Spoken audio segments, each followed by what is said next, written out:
If, for example, I think I am a bad guy, when I eat, I also eat the same feeling. Then my chemicals in my body digest the same way.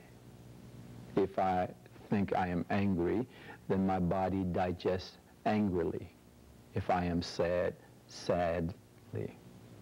So the chemical composition of my body is now going to take on, in ingesting anything, whatever I think about myself.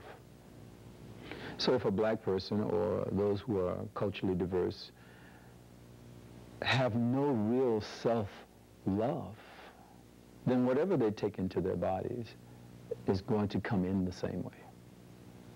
For that reason alone, we find that a lot of people don't really put a lot of energy into their health. Individuals with cancer and with AIDS, HIV-infected individuals who have not learned how to love themselves are going to give up very easily. The illness is going to take hold because there's a need already to be loved. I haven't seen it fail yet. Every person I've dealt with cancer is an angry person. A client came to my office who was the son of his mother had cancer. He came and he wanted to know if there was anything herbally I could do for his mother, anything I could do to help her. I have never met the lady. I only met him once. When he sat down and he said, my mother had cancer and I want to help her and it's in its far stages, etc. She's tried everything. I said to him, first of all, I want you to just simply tell me if I am correct. I said, does your mother dislike you?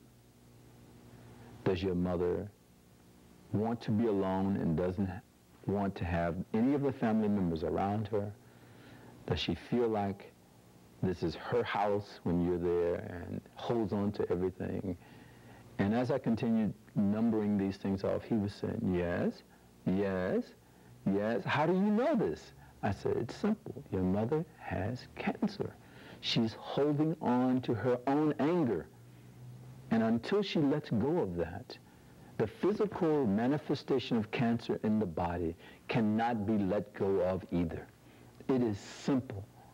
It's profound, but simple. There's one little story, if I can get it in, about an individual who was 8 years old. He had cancer. They told him that he would not live for 6 months. But a doctor began to look at this young boy and say to him, there must be a reason for what you're going through.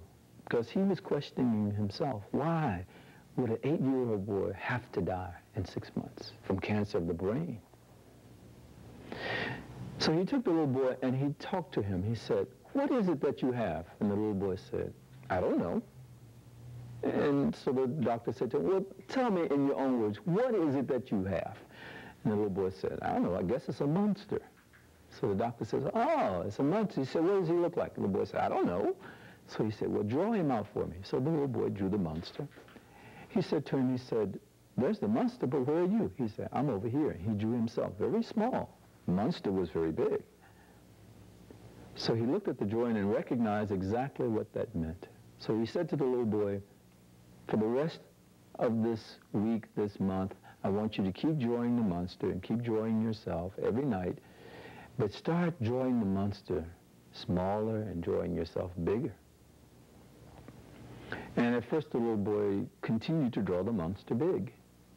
But eventually he started feeling good about himself.